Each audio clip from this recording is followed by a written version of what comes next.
you please make him welcome? A great man, the wonder of Tim Minchin, ladies and gentlemen. Tim Minchin.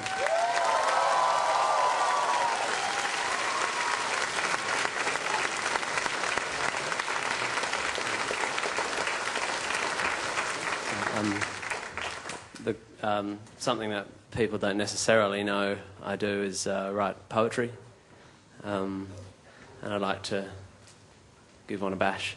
It's mostly, you know, I mostly write it for sort of therapy, get my feelings off my chest. Anyway, this is a poem about anger. It's called Angry,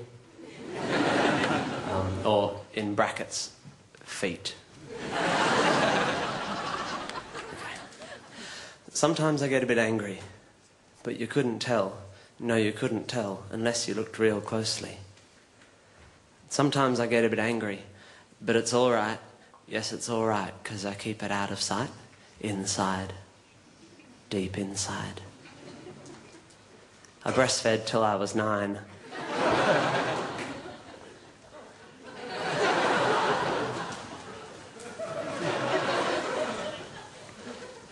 Breastfed till I was 9. Till I was 9. Which my doctor says is fine. And he also says I'd deal with anger better if I wrote about myself in a poem or a letter. My mother was a stupid bitch! Caring lady. She taught me all I know, although I was a little slow. She never gave up. She never let me slut down. Although she spent a lot of time at the neighbour's house when my dad was out of town.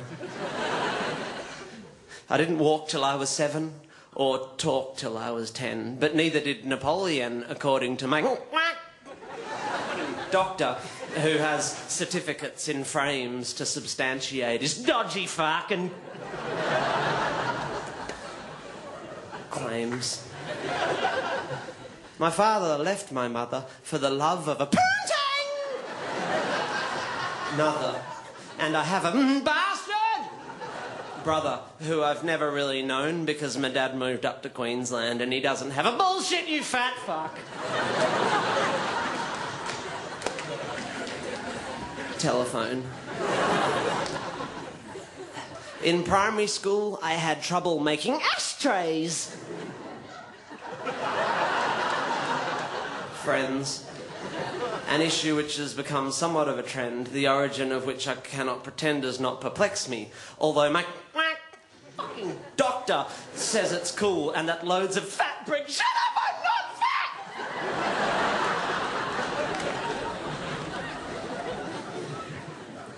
Kids at school have problems with communication and that a course of medication would be wise and combined with more honest self-expression could help me with my issues with emotional repression. And at $180 a session, I think I'll take the thieving bastard chap's advice. So, I quite like porn, photography, and books on guns. History, and I'd like to be a politician.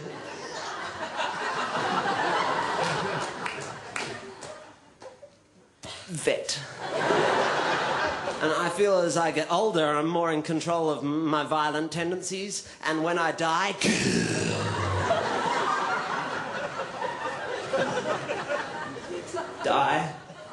I'll have no regrets. And I feel that all this writing is really puffy, exciting, and my doctor would be proud because I feel a lot less angry and I'm saying stuff out loud and I'm letting anger out, like today in our last session when I taught the lesson, because he said I'm not progressing, said I wasn't moving forward, so I said, well, let's see how you move without your fucking legs. And I tied him to his chair and I pulled out my machete and I listened to him beg and then I cut his fucking feet off. And while he lay there bleeding, I used his feet to kick him in the head. Thank you very much.